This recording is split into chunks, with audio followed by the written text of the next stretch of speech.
Student, এর আগের দিন আমরা দেখেছিলাম যে ছায়ার বইটা থেকে তোমাদের কোশ্চেনগুলো সলভ করানো হয়েছিল। আজকে আমরা এই সাঁতরার বই থেকে কোশ্চেনগুলো সলভ করব। তো চলো দেখে নিই সাঁতরার বইয়ে কী কী আমাদের এমসিকিউ রয়েছে। প্রথম প্রশ্নটা আমরা পড়ছি। টেস্টোস্টেরন ক্ষরিত হয়। টেস্টোস্টেরন একটা হরমোন, ক্ষরিত হয় কোথা থেকে যে দিয়েছে? শুক্রাশয় থেকে, ডিম্বাশয় থেকে, অ্যাড্রিনাল গ্রন্থি থেকে, অগ্ন্যাশয় থেকে। টেস্টোস্টেরন কোথা থেকে ক্ষরিত হয়? উত্তর কী হবে? এটার উত্তর হবে আমাদের কি শুক্রাশয় থেকে। কোথা থেকে ক্ষরিত হবে?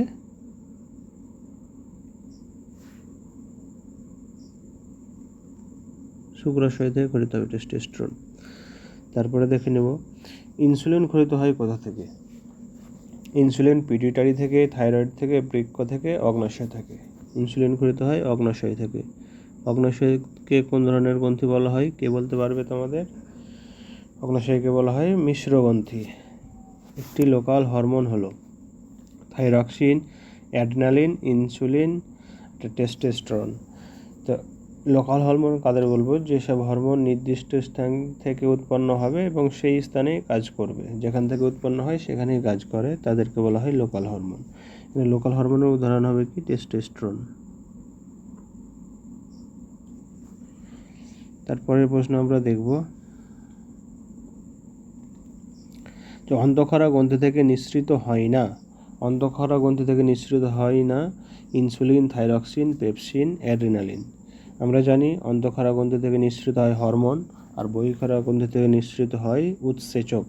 এখানে যেটা উৎসেচক আছে সেটাই হবে উত্তর। তো এখানে কি আছে? পেপসিন। পেপসিন এটা হচ্ছে কি বহিঃক্ষরা গ্রন্থি থেকে উৎপন্ন হয়।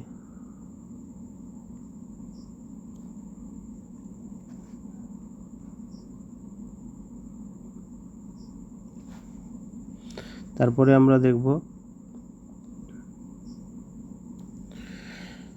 বীজবিহীন ফল উৎপাদনে সাহায্য করে। বীজবিহীন ফল উৎপাদনে সাহায্য করে IAA, GH, কাইনিন, ফ্লোরিজেন। উত্তর হবে কি IAA। IA এর পুরো নামটা কি? IA এর পুরো নাম হলো কি ইন্ডোল অ্যাসিটিক অ্যাসিড, যেটাকে অক্সিনও বলা হয়। অ্যামিবার গমনাঙ্গের নাম হলো সিলিয়া, ফ্ল্যাজেলা, ক্ষণপদ, সিটা। অ্যামিবার গমনাঙ্গের নাম হবে কি? ক্ষণপদ।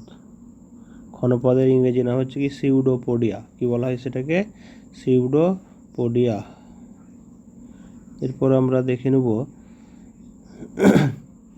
7 নম্বর প্রশ্ন। দৈহিক উষ্ণতা নিয়ন্ত্রণের জন্য যুক্ত মানব মস্তিষ্কের অংশটি হলো। দৈহিক উষ্ণতা নিয়ন্ত্রণ করে মানব মস্তিষ্কের হাইপোথ্যালামাস। কি হবে এখানে? হাইপোথ্যালামাস। তারপরে প্রশ্ন রয়েছে ইনসুলিন সম্পর্কিত নিচের কোন বক্তব্যটি সঠিক নয় তা শনাক্ত করো। এটা 2020 সালে এসেছিল মাধ্যমিকে। আমরা দেখি ভালোভাবে। রক্ত থেকে অধিকাংশ দেহকোষে গ্লুকোজ শোষণে সাহায্য করে। যকৃৎ ও পেশিকোষের ভিতরে গ্লুকোজকে গ্লাইকোজেনে রূপান্তরিত করে। ফ্যাট ও প্রোটিনকে গ্লুকোজে রূপান্তরিতে সাহায্য করে। প্রোটিন ও ফ্যাটের গ্লুকোজে রূপান্তরে বাধা দেয়। তো ইনসুলিন কি করে? আমাদের সবসময় গ্লুকোজের পরিমাণ কমায়, রক্তে গ্লুকোজের পরিমাণ কমায়। এখানে দেখব যে প্রথম অপশানটাতে রয়েছে রক্ত থেকে অধিকাংশ দেহকোষে গ্লুকোজের শোষণে সাহায্য করে। সেটা কাজ করে অবশ্যই। যকৃৎ ও পেশিকোষের ভিতরে গ্লুকোজকে গ্লাইকোজেনে রূপান্তরিত করে, সেটাও করে। ফ্যাট ও প্রোটিনকে গ্লুকোজে রূপান্তরে সাহায্য করে। কখনো গ্লুকোজের পরিমাণ বাড়াবে না, সবসময় কি করে? কমায়। তো আমাদের উত্তরটা কি হয়ে যাবে? এখানে সি নম্বর উত্তরটা হয়ে যাবে।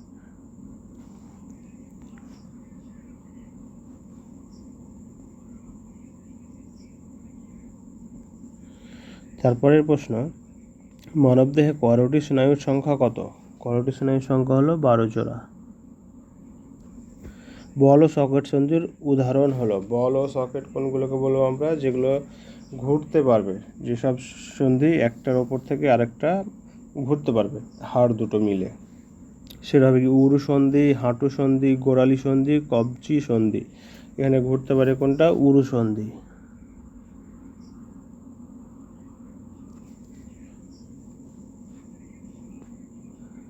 তারপরে আমরা দেখে নেব 11 নম্বর প্রশ্ন কি আছে, চোখের ধুলোবালি পড়ার উপক্রম হলেই চোখ দুটি মুদে যায়, এটি কোন ধরনের ক্রিয়া? এটাকে কি বলা হয়? এটি এক ধরনের প্রতিবর্ত ক্রিয়া, চলন ক্রিয়া কোনোটি নয়।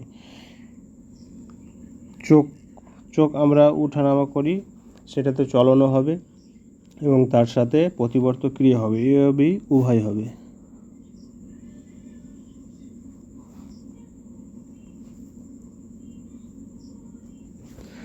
কিছু ফুল সূর্যোদয়ের পরে ফোটে কিন্তু সূর্য অস্তের সঙ্গে মুদে যায়, তাদেরকে কি বলবো? সূর্যোদয়ের পরে ফোটে কিন্তু সূর্য অস্তের সাথে সাথে মুদে যায়, এটি হলো দিনের বেলা ফোটে, ফটোনেস্টি। এটা কি বলবো আমরা? এটাকে ফটোনেস্টি। যেমন একটা সূর্যমুখী, ফটোনেস্টি ফুলের উদাহরণ হবে কি? সূর্যমুখী। অন্ধকারে দেখতে সাহায্য করে, রড কোষ, কোন কোষ? উভয়, কোনোটি নয়। আমাদের অন্ধকারে দেখতে সাহায্য করে রড কোষ। প্যাঁচার চোখের মধ্যে রড কোষের সংখ্যা প্রচুর পরিমাণে বেশি থাকে, সেই জন্য তারা অন্ধকারেও ভালো দেখতে পায়, আমাদের মতো না। মানবদেহের ভারসাম্য নিয়ন্ত্রণকারী অংশ, গুরু মস্তিষ্ক, লঘু মস্তিষ্ক, পন্স, সুষুম্না শীর্ষক। মানবদেহের ভারসাম্য নিয়ন্ত্রণকারী অংশটি হলো লঘু মস্তিষ্ক। মানুষের অক্ষিগোলকের যে অংশটি আলোক সুবেদী তা হলো, মানুষের অক্ষিগোলকের যে অংশে আলোক সুবেদী, যেখানে গিয়ে ছবি তৈরি হবে, সেটি হলো করোয়েড, স্ক্লেরা, কর্নিয়া, রেটিনা। সেটি হবে কি? রেটিনা। কর্নিয়া হলো আমাদের চোখের সামনের অংশটা, করোয়েড হলো আমাদের চোখের যে কালো অংশটি, সেটাকে কি বলবো আমরা? করোয়েড। আর স্ক্লেরা হচ্ছে আমাদের চোখের সব থেকে লাস্টের যে পর্দা, সেটাকে বলা হয় স্ক্লেরা। হাইপোথ্যালামাস কোন পিটুইটারি হরমোন সংরক্ষিত করে রাখে? হাইপোথ্যালামাস কোন পিটুইটারি হরমোন সংরক্ষিত রাখে? এখানে হবে কি? TSH, STH, ADH, thyroxine. Hypothalamus ADH hormone উৎপন্ন করে, এর আরেকটা নাম হচ্ছে ভেসোপ্রেসিন। এডিএইচের আরেকটা নাম ভেসোপ্রেসিন, এর পুরো নাম হচ্ছে অ্যান্টি ডাইউরেটিক হরমোন। সূর্যশিশির নামক পতঙ্গভুক উদ্ভিদের পাতার কোষগুলি পতঙ্গ দেহের সংস্পর্শে আসামাত্র বেঁকে গিয়ে পতঙ্গকে চেপে ধরে, এটি এক ধরনের সিসমোনেস্টি, থার্মোনেস্টি, ফটোনেস্টি, কেমোনেস্টি। এখানে কোনো একটা কেমিক্যাল মানে রাসায়নিকের কথা বলছে, সেই জন্য এটা কী হবে? কেমোনেস্টি। হাসনুহারা উদ্ভিদে ফুল রাত্রে ফোটে, দিনের বেলায় মুদে যায়, এটি কোন ধরনের চলন? এটা অনুকূল আলোক ব্যাপ্তি, প্রতিকূল আলোক ব্যাপ্তি, তাপ ব্যাপ্তি, সবকটি তো হবে না। এটা হচ্ছে কি? আলোর প্রতিকূল হচ্ছে, মানে আলো থাকছে সেই টাইমে হচ্ছে না, আলো যখন থাকে না তখন হয়, সেটা আমরা নিতে পারি কি? প্রতিকূল আলোক ব্যাপ্তি চলন।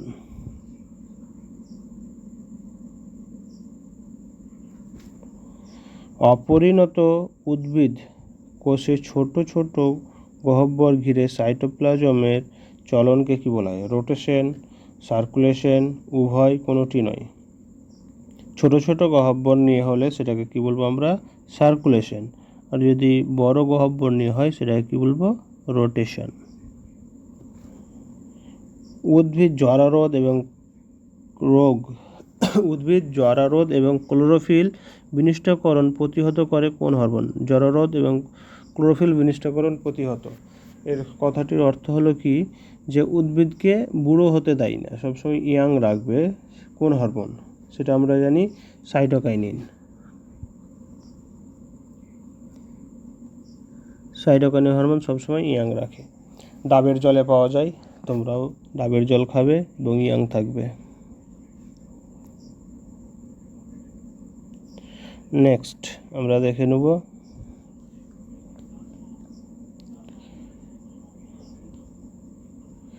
বাইসেপ, পাইরিফর্মিস, ল্যাটিসিমাস ডরসি পেশির প্রকৃতি যথাক্রমে। বাইসেপ কোন ধরনের পেশি? বাইসেপ হচ্ছে ফ্লেক্সর। পাইরিফর্মিস কোন ধরনের পেশি হবে?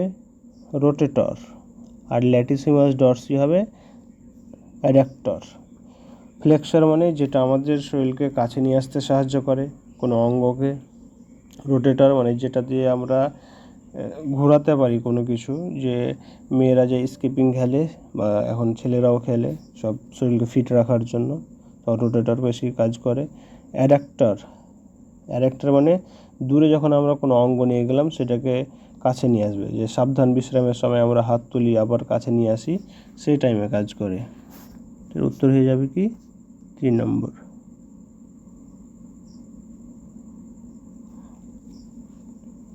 ক্যালোরিজেনিক হরমোন কাকে বলা হয়? থাইরক্সিন।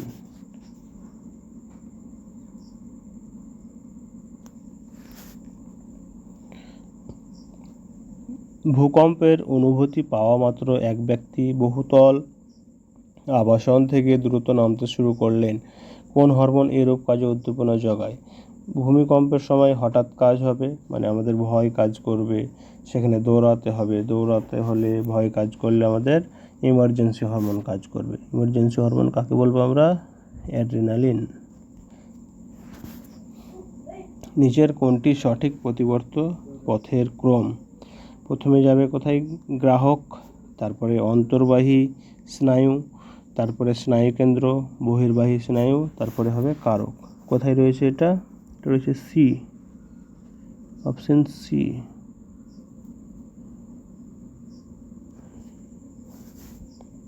নিচের কোনটি এডিএইচ হরমোনের কাজ?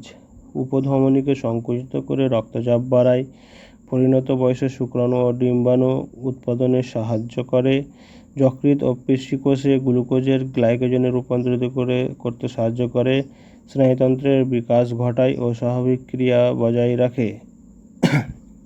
এডিএইচ হরমোন কী করবে?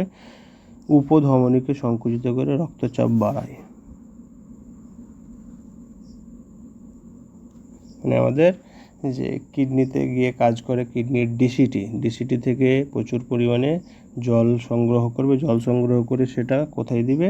ধমনীতে দিয়ে দিবে। ধমনীতে দিলে সেখানে কী হবে? রক্তচাপ বেড়ে যাবে। ডেলটয়েড পেশি হলো ডেলটয়েড এক্সটেন্সর পেশি, অ্যাবডাক্টর পেশি, ফ্লেক্সর পেশি, রোটেটর পেশি। ডেলটয়েড হবে অ্যাবডাক্টর পেশি।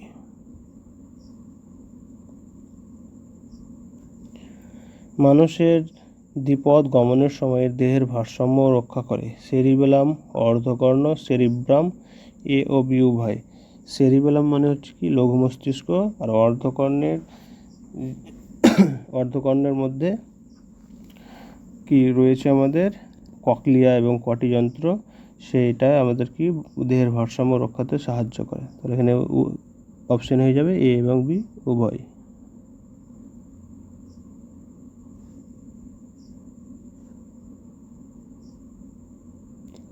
তো এখানে আমাদের শেষ হচ্ছে আজকের এমসিকিউ। এরপরে আবার দেখা হবে। Thank you.